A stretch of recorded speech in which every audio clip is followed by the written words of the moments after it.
Hello മക്കളെ, അപ്പം നമ്മൾ കഴിഞ്ഞ ഫസ്റ്റ് പാർട്ടിൽ എന്ത് മനസ്സിലാക്കി? ദോലനങ്ങൾ എന്താന്ന് മനസ്സിലാക്കി. നമ്മൾ ഫസ്റ്റ് പാർട്ടിൽ പറഞ്ഞൊരു ചെറിയൊരു സിറ്റുവേഷൻ ഉണ്ടായിരുന്നു അല്ലെ, ഒരു കുട്ടി ഊഞ്ഞാലാടുന്ന ഒരു ചെറിയ സിറ്റുവേഷനെ പറ്റി നമ്മൾ സംസാരിച്ചിട്ടുണ്ടായിരുന്നു. അപ്പൊ ആ ഒരു സിറ്റുവേഷനിൽ എന്തുകൊണ്ട് ഫസ്റ്റ് കുട്ടി 10 ഊഞ്ഞാലാട്ടം ആടി എന്ന് പറയുന്നു, എന്തുകൊണ്ട് ആം, ഊഞ്ഞാൽ ആടിക്കൊണ്ട് നിൽക്കുന്ന കുട്ടി ഞാൻ 5 ആടിയിട്ടുള്ളൂ എന്ന് പറയുന്നു? അത് എന്തുകൊണ്ടായിരിക്കും? നമ്മളിപ്പോ പഠിച്ചു വെച്ചിട്ട് പറയുകയാണെങ്കിൽ എങ്ങനെ പറയാം? ഒരു ദോലനം കംപ്ലീറ്റ് ചെയ്യണമെങ്കിൽ അതിന്റെ തുലന സ്ഥാനത്തെ ആസ്പദമാക്കിയിട്ട് എന്ത് ചെയ്യണം? ഒരു സൈഡിലേക്ക് പോയി ഒരു പോയിന്റ് എത്തി, തിരിച്ച് ഇവിടെ എത്തി, തിരിച്ച് ആ സെൻട്രൽ പോയിന്റിൽ എത്തിക്കഴിഞ്ഞാൽ മാത്രമേ എന്ത് സംഭവിക്കുള്ളൂ? ഒരു ദോലനം പൂർത്തിയാക്കി എന്ന് പറയുള്ളൂ. അതെ, എങ്ങനെയായിരുന്നു? അതെ, ഈ ഒരു ഇപ്പൊ ഊഞ്ഞാലിന്റെ കേസ് ഒന്ന് നോക്കിയേ. ഊഞ്ഞാലിന്റെ കേസ് എന്ന് പറഞ്ഞാൽ എന്തായിരിക്കും? ഊഞ്ഞാലിന്റെ കേസ് എന്ത് സംഭവിക്കും? ഊഞ്ഞാല് എയിൽ നിന്നാണ് നമ്മൾ ബാക്കോട്ട് കൊണ്ടുപോയിട്ടാണ് സ്റ്റാർട്ട് ചെയ്യുന്നത്. എയിൽ നിന്ന് സ്റ്റാർട്ട് ചെയ്ത് കഴിഞ്ഞാൽ എയിൽ നിന്ന് ഓയിലെത്തി, ഓയിൽ നിന്ന് ബിയിലെത്തി, തിരിച്ച് ഇതേപോലെ തിരിച്ച് എയിലെത്തി കഴിഞ്ഞാൽ മാത്രമോ ഒരു ദോലനം പൂർത്തിയാവുള്ളൂ. ഓക്കെ, അപ്പൊ നമ്മളെ കുട്ടി എത്ര പ്രാവശ്യം ആടിയിട്ടുണ്ടാവും? നമ്മളെ കുട്ടി ശരിക്കും എന്തായിട്ടുണ്ടാവും? എങ്ങനെയായിരിക്കും ആടിയിട്ടുണ്ടാവുക? കുട്ടി ഇങ്ങനെ പോയി തിരിച്ചു വന്നു, ഇപ്പോഴാണ് ഒരു ദോലനമായത് കേട്ടോ. പക്ഷെ നമ്മളെ ഫസ്റ്റ് ഇനി അടുത്ത ഊഞ്ഞാലാടാൻ കാത്തു നിൽക്കുന്ന കുട്ടി എന്ത് വിചാരിച്ചിട്ടുണ്ടാവും? ഇത് 2 ദോലനങ്ങളായിട്ട് കണക്കാക്കിയിട്ടുണ്ടാവും. അപ്പോൾ ആ ഊഞ്ഞാലാടാൻ കാത്തു നിൽക്കുന്ന കുട്ടി വിചാരിച്ച ആ പോയിന്റ് ഓഫ് വ്യൂ അല്ലെങ്കിൽ ആ കുട്ടിയുടെ മനസ്സിലാക്കിയത് തെറ്റായി പോയി. ഓക്കെ, ഫ്രണ്ടിലേക്ക് പോകുമ്പോൾ 1 ആ കുട്ടി കണക്കാക്കിയിട്ടുണ്ടാവും, തിരിച്ച് ബാക്കോട്ട് വരുമ്പോൾ 1 കണക്കാക്കിയിട്ടുണ്ടാവും. ടോട്ടൽ 2 എന്നുള്ള ആരാക്കും? ആ കുട്ടി കണക്കാക്കിയിട്ടുണ്ടാവും. പക്ഷെ ശരിക്കും ഫ്രണ്ടിലേക്ക് പോയി അതേപോലെ തിരിച്ച് ആ പോയിന്റിലേക്ക്, ഏത് പോയിന്റിലാണോ സ്റ്റാർട്ട് ചെയ്യുന്നത് അതേ പോയിന്റിൽ എത്തിക്കഴിഞ്ഞാൽ മാത്രം അവിടെ എന്ത് സംഭവിക്കുള്ളൂ? ഒരു ദോലനം സംഭവിക്കുള്ളൂ. ഇതാണ് അവിടെ ആ ഫസ്റ്റ് സിറ്റുവേഷനിൽ നമ്മൾ മനസ്സിലാക്കേണ്ട കാര്യം. ഓക്കെ, ഈ ചാപ്റ്റർ തുടങ്ങുന്നത് ആ ഒരു സിറ്റുവേഷൻ നമ്മളോട് പറഞ്ഞു തന്നിട്ടാണ്. അപ്പം ദോലനം എന്താണെന്ന് മനസ്സിലായി കഴിഞ്ഞാൽ എങ്ങനെയാണ് ഒരു ദോലനം സംഭവിക്കുക, അല്ലെ ഒരു ദോലനം എവിടെ തുടങ്ങി എവിടെ എത്തിയാലാണ് ഒരു ദോലനം എന്ന് പറയാന്നുള്ളത് മനസ്സിലാക്കി കഴിഞ്ഞാൽ ഈ ഒരു സംഭവം ക്ലിയർ ആയിരിക്കും. നമ്മൾ ലാസ്റ്റ് ക്ലാസ്സിന്റെ ലാസ്റ്റ് പാർട്ടിൽ എന്ത് ചെയ്തിട്ടുണ്ട്? ഫസ്റ്റ് പാർട്ടിന്റെ ലാസ്റ്റ് പാർട്ടിൽ എന്ത് ചെയ്തിട്ടുണ്ട്? ഒന്ന് ജസ്റ്റ് മെൻഷൻ ചെയ്തിട്ടുണ്ട്, അതൊന്നുകൂടെ ഒന്ന് എടുത്ത് പറഞ്ഞെന്നുള്ളൂ. ഓക്കെ, ഇനി ഈ ഒരു ക്ലോക്ക് ശ്രദ്ധിച്ചേ. ഈ ക്ലോക്ക് അറിയോ? നമ്മളെ പണ്ടത്തെ കാലത്തെ ക്ലോക്ക് ആയിരുന്നു, പെൻഡുലം ക്ലോക്ക് അല്ലെങ്കിൽ ഗ്രാൻഡ് ഫാദേഴ്സ് ക്ലോക്ക് എന്നൊക്കെ പറയും. ഈ ക്ലോക്കില് എന്തുകൊണ്ട് പെൻഡുലം ക്ലോക്ക് എന്ന് വിളിക്കുന്നു? ഈ ക്ലോക്കിന്റെ ഈ മോഷന്റെ വീഡിയോ ഒക്കെ ഒന്ന് ശ്രദ്ധിച്ചോളുണ്ട് ഈ പറയുന്നതിന്റെ ഇടയിൽ കൂടെ. അപ്പൊ ഈ ക്ലോക്കില് ഏകദേശം 1 മീറ്ററിന് കണക്കാക്കിയിട്ടുള്ള എന്തുണ്ടാവും? പെൻഡുലം ഉണ്ടാവും. അതായത് പെൻഡുലം എന്താണെന്നുള്ള നമ്മൾ പറയും. അപ്പം ഒന്നുമില്ല, ഒരു ലോങ് റോഡ് അല്ലെങ്കിൽ ഒരു വലിയ വടിയുടെ എൻഡിൽ ഒരു ഇരുമ്പ് കട്ട, ഒരു വട്ടത്തിലുള്ള ഇരുമ്പ് കട്ട, ഇത്ര മാത്രം ഓർത്ത് വെച്ചാൽ മതി. ഇങ്ങനെ ഒരു 1 മീറ്റർ വലുപ്പമുള്ള, ഓൾമോസ്റ്റ് 1 മീറ്റർ ആണ്. അതായത് ശരിക്കും എത്രയാണ്? 99.35 സെന്റിമീറ്റർ. ഓക്കെ, 99.35 സെന്റിമീറ്റർ ഉള്ള ഒരു പെൻഡുലം ക്ലോക്ക് സാധനം എന്ത് ചെയ്തിട്ടുണ്ടാവും? ഈ ക്ലോക്കിനോട് അറ്റാച്ച് ചെയ്തിട്ടുണ്ടാവും. 100 ആണെങ്കിലാണ് 1 മീറ്റർ, 100 സെന്റിമീറ്റർ ആണ് 1 മീറ്റർ. പക്ഷെ ഇതെന്താണ്? ഇത് 99.35 അപ്രോക്സിമേറ്റ്ലി അല്ലെങ്കിൽ ഏകദേശം 1 മീറ്റർ വലിപ്പമുള്ള ഒരു എന്താണ് പെൻഡുലം അറ്റാച്ച് ചെയ്തിട്ടുണ്ടാവും. ഓക്കെ, ഈ ക്ലോക്കിലെ ചലനത്തെ വെച്ചിട്ട് എന്ത് നമുക്ക് 2-3 കാര്യങ്ങൾ എന്ത് പഠിക്കാം?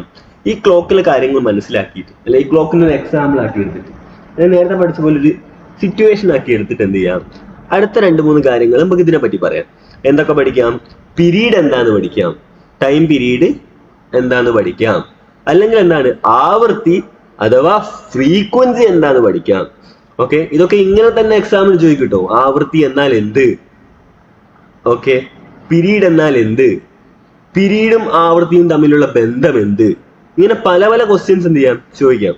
അപ്പം ഇങ്ങനത്തെ ഇപ്പോഴുള്ള ക്ലാസ്സുകൾ എന്താണ് ഭയങ്കര ഡീറ്റെയിൽഡ് ആയിരിക്കും. അപ്പൊ ടെക്സ്റ്റ് ബുക്ക് ഒരാൾ വായിച്ചിട്ടില്ലെങ്കിലോ അല്ലെങ്കിൽ അയാൾക്ക് ടെക്സ്റ്റ് ബുക്ക് തീരെ വായിക്കാതെ തന്നെ ഇങ്ങനത്തെ ക്ലാസ്സുകൾ കണ്ടു കഴിഞ്ഞാൽ ടെക്സ്റ്റ് ബുക്കിലെ എല്ലാ പോയിന്റ്സും നമ്മൾ തൊട്ടിട്ടാണ് പോകുന്നത്. ഓക്കെ, എക്സാം ഒക്കെ ആകുമ്പോഴേക്കും നമുക്ക് എന്ത് ചെയ്യാം? ചാപ്റ്ററിൽ വേണ്ട കാര്യങ്ങൾ മാത്രം എന്ത് ചെയ്യാം? വേണ്ട കാര്യങ്ങൾ എന്ന് പറഞ്ഞാൽ ചോദിക്കാൻ ചാൻസ് ഉള്ളേ എല്ലാ കാര്യങ്ങളും വേണ്ടതാണ്, ചോദിക്കാൻ അത്രയും ചാൻസ് ഉള്ള കാര്യങ്ങൾ മാത്രം എടുത്തിട്ട് ഒരു ചെറിയ ലെക്ചർ ആക്കിയിട്ട് നമുക്ക് എന്ത് ചെയ്യാം? ക്ലാസ് എടുക്കാം. ഓക്കെ, എന്നാൽ നോക്കിയേ, പെൻഡുലത്തിന്റെ കാര്യം നമ്മൾ സംസാരിക്കാം. ഈ പെൻഡുലം എന്താണ്? 30 ദോലനങ്ങൾ 1 മിനിറ്റിൽ അല്ലെങ്കിൽ 1 മിനിറ്റ് സമയത്തിൽ എത്രയാണ്? 30 ദോലനങ്ങൾ ഈ പെൻഡുലം പൂർത്തിയാക്കിയാൽ ഒരു ദോലനത്തിന് എത്ര സമയം എടുക്കും? എന്താ പറഞ്ഞത്? 30 ദോലനങ്ങൾ എത്ര സമയം കൊണ്ട് പൂർത്തിയാക്കും? 30 എത്ര സമയം കൊണ്ട് പൂർത്തിയാക്കും? 1 മിനിറ്റ് കൊണ്ട് പൂർത്തിയാക്കും. ഓക്കെ, 1 മിനിറ്റ് എന്ന് പറഞ്ഞാൽ എത്ര സെക്കൻഡ് ആണ്? 60 സെക്കൻഡ് ആണ്. അത് ക്ലിയർ അല്ലേ? ഓക്കെ, ഇനി എന്ത് സംഭവിക്കും? നമുക്ക് വേണ്ടത് ഒരു ദോലനത്തിന് ഒരു ചുമ ഡി എന്ന് വിളിക്കുക കേട്ടോ, പെട്ടെന്ന് മനസ്സിലാവാൻ. അപ്പൊ 30D കംപ്ലീറ്റ് ആക്കാൻ 30 ദോലനങ്ങൾ കംപ്ലീറ്റ് ആക്കാൻ 60 സെക്കൻഡ് ടൈം എടുക്കുന്നു. അപ്പൊ ഒരു ദോലനത്തിന് എത്ര സമയം എടുക്കും? ഡി എന്നൊന്നും എഴുതരുതേ, ഞാൻ ഡി എന്നുള്ളത് പെട്ടെന്ന് ദോലനങ്ങൾ എന്ന് എഴുതുന്നതിന് പകരം പെട്ടെന്ന് പറഞ്ഞു പോകാൻ വേണ്ടി യൂസ് ചെയ്യുന്നതാണ്. അപ്പൊ ഒരു ദോലനത്തിന് എത്ര എടുക്കും? 60 ഡിവൈഡഡ് ബൈ 30 എടുത്തു കഴിഞ്ഞാൽ എത്ര വരും? 0 കട്ട് ചെയ്തു, 6 ഡിവൈഡഡ് ബൈ 2 അത് എത്രയാണ് വരുന്നത്? 6 ഡിവൈഡ് ബൈ 3, 6 ഡിവൈഡ് ബൈ 3 എത്രയാണ് വരുന്നത്? 2 സെക്കൻഡ് സമയം എടുക്കും. ഓക്കെ, ഈ ഒരു ഗ്രാൻഡ് ഫാദേഴ്സ് ക്ലോക്കിന് അല്ലെങ്കിൽ പെൻഡുലം ക്ലോക്കിന് ഒരു ദോലനം കംപ്ലീറ്റ് ചെയ്യാനുള്ള സമയം എത്രയാണ്? 2 സെക്കൻഡ് ആണ്. ഒരു ദോലനം എന്ന് പറഞ്ഞാല് ഈ ക്ലോക്ക് എന്താണ്? ഈ ക്ലോക്ക് ഇങ്ങനെയാണ്, ഇതാണ് അതിന്റെ തുലന സ്ഥാനം എന്ന് വെച്ചാല് ഇവിടെ എത്തി തിരിച്ച് സെന്ററിൽ എത്തുന്ന സമയം. അതായത് ഇവിടുന്ന് സ്റ്റാർട്ട് ചെയ്ത ഇവിടെ പോയി ഇവിടെ എത്തി, ഇവിടുന്ന് ഇവിടെ പോയി തിരിച്ച് ഇവിടെ എത്തുന്ന സമയമാണ് എന്ത് വരുന്നത്? 2 സെക്കൻഡ് സമയമാണ് എന്തെടുക്കുക? ഒരു ദോലനം പൂർത്തിയാക്കാനുള്ള സമയമാക്കി എടുക്കുക. ഓക്കെ, ഇനി എന്ത് ചെയ്യാ? നമുക്ക് ഇതെന്തിനാണ് ഇപ്പൊ ഈ കാര്യം പറഞ്ഞത്? ഒരു ദോലനത്തിന് ആവശ്യമായ സമയത്തിന് നമ്മൾ എന്ത് വിളിക്കും? പിരീഡ് എന്ന് വിളിക്കും. ഓക്കെ, ഒരു ദോലനത്തിന് ആവശ്യമായ സമയത്ത് നമ്മൾ എന്താ വിളിക്കുക? പിരീഡ് എന്ന് വിളിക്കും. ഈ പിരീഡിനെ നമ്മൾ എന്തുകൊണ്ടാണ് റെപ്രസെന്റ് ചെയ്യുക, അല്ലെങ്കിൽ എന്തുകൊണ്ടാണ് സൂചിപ്പിക്കുക? എന്ത് അക്ഷരം കൊണ്ടാണ് സൂചിപ്പിക്കുക? ടി എന്ന അക്ഷരം കൊണ്ടാണ് ഈ പിരീഡിനെ സൂചിപ്പിക്കുക. ഈ ടി എന്തിനാ? പിരീഡിന്റെ സ്റ്റാർട്ടിങ് എന്താണ്? പി അല്ലേ? ഇവിടെ പിരീഡിന് ഇംഗ്ലീഷിൽ ഇവർ എഴുതി വെച്ചത് എന്താണ്? പി അല്ലേ പിരീഡിന്റെ സ്റ്റാർട്ടിങ്? അല്ലെ, പി അല്ലേ എഴുതി വെച്ച്? Period, PERIOD. പിന്നെന്തിനാ ടി എന്ന് സൂചിപ്പിക്കുന്നത്? ഇതിനെ അല്ലെങ്കിൽ ഇതിനെ വേറെ എങ്ങനെയും വിളിക്കാം? ടൈം അല്ലേ, ടൈം പീരീഡ് എന്നും വിളിക്കാം. ഓക്കെ, ടൈം പീരീഡ് എന്നും വിളിക്കാം. ഈ ടി ആണ് എന്ത്? ഇതിനെ സൂചിപ്പിക്കുന്ന ടി. അത് ക്ലിയർ അല്ലേ? ഈസി. അപ്പം ഈ ടി എന്താണ്? ടൈം പീരീഡ് എന്താണെന്ന് മനസ്സിലായി. ഓക്കെ, ഈ ടൈം പീരീഡിന്റെ SI യൂണിറ്റ് എന്താണ്? ടൈം ആവുമ്പോൾ എന്താണെങ്കിലും SI യൂണിറ്റ് എന്തായിരിക്കും? സെക്കൻഡ് മാത്രമായിരിക്കും. ഇത്രേ ഉള്ളൂ. ഇനി എന്ത് നോക്കാം? നോക്കാന്ന് വെച്ചാല് ഇതേ പെൻഡുലം ഒരു സെക്കൻഡിൽ എത്ര ദോലനങ്ങൾ പൂർത്തിയാക്കും എന്ന് എങ്ങനെ പറയാം? ഇതേ പെൻഡുലം ഒരു സെക്കൻഡിൽ എത്ര ദോലനങ്ങൾ പൂർത്തിയാക്കും? നമുക്കറിയാം, 60 സെക്കൻഡിൽ എത്ര ദോലനങ്ങൾ പൂർത്തിയാക്കും? 30 ദോലനങ്ങൾ പൂർത്തിയാക്കും. ഓക്കെ, 30 ദോലനങ്ങൾ തന്നെ വേണമെങ്കിൽ എഴുതാം. 30 ദോലനങ്ങൾ. ഓക്കെ, 30 ദോലനം. 30 ദോലനം പൂർത്തിയാക്കും. ഓക്കെ, അപ്പം ഒരു സെക്കൻഡിൽ എത്രയാണ്? 30 divided by 60. Okay, 30 divide by 60 എന്താ? 0 കിട്ടും. അപ്പൊ 3 ഡിവൈഡ് ബൈ 6 എത്രയാണ്? 1/2 അല്ലെങ്കിൽ 0.5. ഓക്കെ, ഒരു സെക്കൻഡിൽ എത്രയാണ്? അര ദോലനം മാത്രമേ പൂർത്തിയാവുള്ളൂ. അതായത് നമ്മളെ ക്ലോക്ക് ഇവിടുന്നാണ് സ്റ്റാർട്ട് ചെയ്യുന്നതെന്ന് വെച്ചാല് ഇത് അതിന്റെ തുലനസ്ഥാനാണ്, അത് ഇവിടെ എത്തുള്ളൂ. ഓക്കെ, ഇവിടെ എത്തുള്ളൂ, തിരിച്ചെത്തൂല. എന്തില്? ഒരു സെക്കൻഡിൽ. തിരിച്ചെത്തണമെങ്കിൽ എത്താണ്? 2 സെക്കൻഡ് എടുക്കണം. അല്ലെങ്കിൽ ഇങ്ങനെ നോക്കിക്കോളൂ, ഈ ഒരു ഇക്വേഷൻ വെച്ചിട്ട് നമുക്ക് എങ്ങനെ എഴുതാൻ പറ്റും? നമ്മൾ മുകളിൽ പഠിച്ചത് വെച്ചിട്ട് എങ്ങനെ എഴുതാൻ പറ്റും? എന്ത് ചെയ്യാൻ പറ്റും? ഒരു ദോലനത്തിന് ആവശ്യമായ സമയത്തിനാണ് 2 സെക്കൻഡ് അല്ലെ? അപ്പൊ ഒരു സെക്കൻഡില് അപ്പൊ ഇങ്ങനെ എഴുതാം, 2 സെക്കൻഡിന് എത്രയാണ് നടക്കുന്നത്? ഒരു ദോലനം. അപ്പൊ ഒരു സെക്കൻഡിൽ എത്ര നടക്കും? 1 ഡിവൈഡഡ് ബൈ 2 ദോലനം അല്ലെ? ഈ 2നെ നമ്മൾ ഇങ്ങോട്ട് കൊണ്ടുപോയി കഴിഞ്ഞാൽ ഡിവൈഡഡ് ബൈ ആവൂലേ, അല്ലെങ്കിൽ ഹരിക്കണം ആവൂലേ? അപ്പൊ ഒരു സെക്കൻഡിൽ എത്ര ദോലനം നടക്കും? അര ദോലനം. ഇത്രയേ ഉള്ളൂ. അപ്പൊ ഒരു സെക്കൻഡിൽ ഉണ്ടാവുന്ന ദോലനങ്ങളുടെ എണ്ണത്തെയാണ് എന്ത് പറയുന്നത്? ആവൃത്തി അഥവാ ഫ്രീക്വൻസി. ഒരു സെക്കൻഡിൽ ഉണ്ടാവുന്ന ദോലനങ്ങളുടെ എണ്ണത്തെയാണ് എന്ത് പറയുന്നത്? ആവൃത്തി അഥവാ ഫ്രീക്വൻസി എന്ന് പറയുന്നത്. ആവൃത്തിയുടെ SI യൂണിറ്റ് എന്താണ്? ഹെഡ്സ് ആണ്. ആവൃത്തിയുടെ SI യൂണിറ്റ് എന്താണ്? ഹെഡ്സ് ആണ്. ഹെഡ്സ് എന്ന് പറയുമ്പോൾ ക്യാപിറ്റൽ Hഉം സ്മോൾ ലെറ്റർ Z. ആവൃത്തിയുടെ യൂണിറ്റ് എന്താണ്? ഹെഡ്സ് ആണ്. ക്യാപിറ്റൽ Hഉം സ്മോൾ ലെറ്റർ Z. ഓക്കെ, ഇത്രേ ഉള്ളൂ. ഒരു സെക്കൻഡിൽ എത്ര ദോലനങ്ങൾ ഉണ്ടാവും എന്ന് പറയുന്നതാണ് ആര്? ആവൃത്തി. ഓക്കെ, അപ്പൊ പീരീഡ് എന്തായിരുന്നു? പീരീഡ് എന്ന് പറഞ്ഞാൽ സിമ്പിൾ ആയിട്ട് പറഞ്ഞാൽ എന്തായിരുന്നു? ഒരു ദോലനത്തിന് ആവശ്യമായുള്ള സമയം. അത്രേ ഉള്ളൂ. ഇനി പെൻഡുലം എന്താന്ന് നോക്കാം. ഓക്കെ, നമ്മൾ ഒരു ഒരു എൻഡ് ഫിക്സ് ആക്കി വെച്ചിട്ട്, അല്ലെങ്കിൽ ഒരു സൈഡ് ഫിക്സ് ആക്കി വെച്ചിട്ട് എന്താണ്, ഒരു സൈഡ് നമ്മൾ എന്ത് ചെയ്യാം, ഇങ്ങനെ തന്നെ എടുക്കാം. ഒരു സൈഡ് നമ്മൾ ഫിക്സ് ആക്കി വെച്ചിട്ട് ഒരു നൂലിന്റെ മുകളിൽ അല്ലെങ്കിൽ ഒരു സ്ട്രിങ്ങിന്റെ മുകളിൽ എന്താണ്, ഒരു മെറ്റൽ ബോൾ എന്ത് ചെയ്യുക, എക്സ്റ്റെൻഡ് ചെയ്തിട്ട് തൂക്കി വെച്ച് കഴിഞ്ഞാൽ എന്താണ്, അത് എന്തായിട്ട് വരും, അതാണ് നമുക്ക് എന്തായി കൂട്ടണ്ടേ, പെൻഡുലം എന്ന് പറയുന്നത്. അതിനാണ് എന്ത് പറയുന്നത്, പെൻഡുലം എന്ന് പറയുന്നത്. ഇത്രേ ഉള്ളൂ കാര്യം. ഓക്കെ, അധികം ഡീറ്റെയിൽ ആയിട്ടൊന്നും നിങ്ങൾ നോക്കണ്ട. ഓക്കെ, ഇനി എല്ലാവരും ചെയ്തു നോക്കുന്ന ഒരു എക്സ്പെരിമെന്റ് ആണ്. എന്ത് ചെയ്യുക, ഒരു ചെറിയ നൂലെടുക്കുക, അതിന്റെ അറ്റത്തൊരു ബോളോ എന്തെങ്കിലും ഒന്ന് കെട്ടിയിട്ട് എന്ത് ചെയ്യുക, കീപ്പ് ചെയ്യുക. എന്തെങ്കിലും ഒന്ന് കെട്ടിയിട്ട് കീപ്പ് ചെയ്തിട്ട് എന്ത് ചെയ്യണം, നിങ്ങൾ എന്ത് ചെയ്യണം എന്ന് വെച്ചാൽ ആ ബോളിനെ ആദ്യം ചെറിയ നൂലിൽ കെട്ടിയിട്ടൊന്ന് എന്ത് ചെയ്യുക, ദോലനങ്ങൾ ചലിപ്പിക്കുക. രണ്ടാമത്തെ എന്താണ്, നൂലിന്റെ വലിപ്പം കൂട്ടുക, ബോൾ എന്ത് ചെയ്യുക, എൻഡിൽ കെട്ടുക, ദോലനങ്ങൾ ചലിപ്പിക്കുക.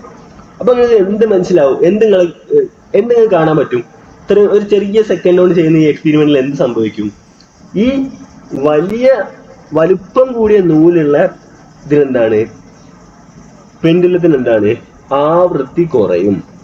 ഓക്കെ, ആവൃത്തി കുറയും. എന്തിന്, പെൻഡുലത്തിന്റെ വലുപ്പം കൂടി കഴിഞ്ഞാൽ എന്ത് സംഭവിക്കും, ആവൃത്തി കുറയും. കാരണം എന്താന്ന് ഞാൻ പറയാം. ഓക്കെ, ഈ ആവൃത്തിയെ നമ്മൾ എന്തിനോടാണ് റെപ്രസെന്റ് ചെയ്യുന്നത്, എഫ് കൊണ്ടാണ് റെപ്രസെന്റ് ചെയ്യുന്നത്, സ്മോൾ ലെറ്റർ എഫ് കൊണ്ടാണ്. ടൈം പീരീഡിന് എന്താണ്, ടി കൊണ്ടാണ് റെപ്രസെന്റ് ചെയ്യുന്നത്. ഇവ തമ്മിലുള്ള ഒരു ബന്ധം നമുക്ക് എങ്ങനെ പറയാം, ആവൃത്തി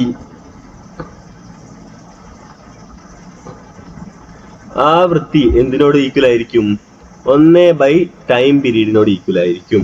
അപ്പൊ ഒന്ന് ആലോചിച്ച് നോക്കിയേ, നമ്മൾ ഈ പറഞ്ഞ കേസിൽ നൂലിന്റെ വലിപ്പം കൂടുമ്പോൾ നിങ്ങൾ എന്താണ് ശരിക്കും കാണുക, അവിടെ ടൈം കൂടും. ഓക്കെ, നൂലിന്റെ വലിപ്പം കൂടുമ്പോൾ എന്താണ്, ഒരു ദോലനം സംഭവിക്കാനുള്ള സമയം എന്തായിരിക്കും, കൂടുതലായിരിക്കും. ഓക്കെ, നൂലിന്റെ വലിപ്പം കൂടുമ്പോൾ എന്താണ്, ഒരു ദോലനം സംഭവിക്കാനുള്ള സമയം എന്തായിരിക്കും, കൂടുതലായിരിക്കും. അപ്പൊ സമയം കൂടുമ്പോൾ എന്താണ്, ആവൃത്തി കുറയും. കാരണം എന്താണ്, F is equal to 1/t ആണ്.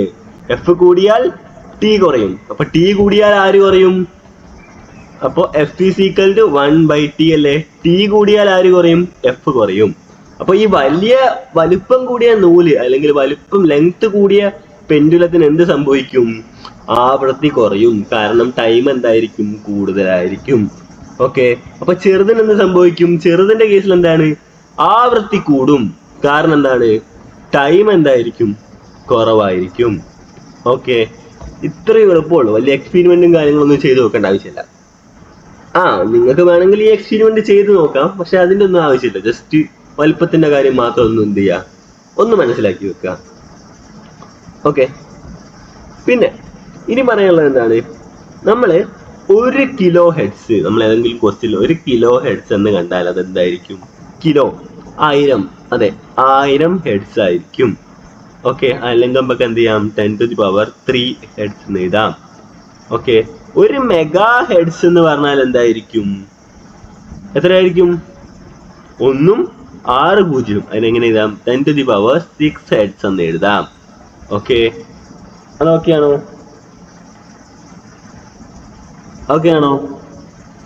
അപ്പൊ നമുക്ക് ഇവിടെ വെച്ച് തൽക്കാലം നിർത്താം. ഇനി ഒരു പുതിയൊരു ടോപ്പിക്കിൽ അടുത്ത ക്ലാസ് നോക്കാം.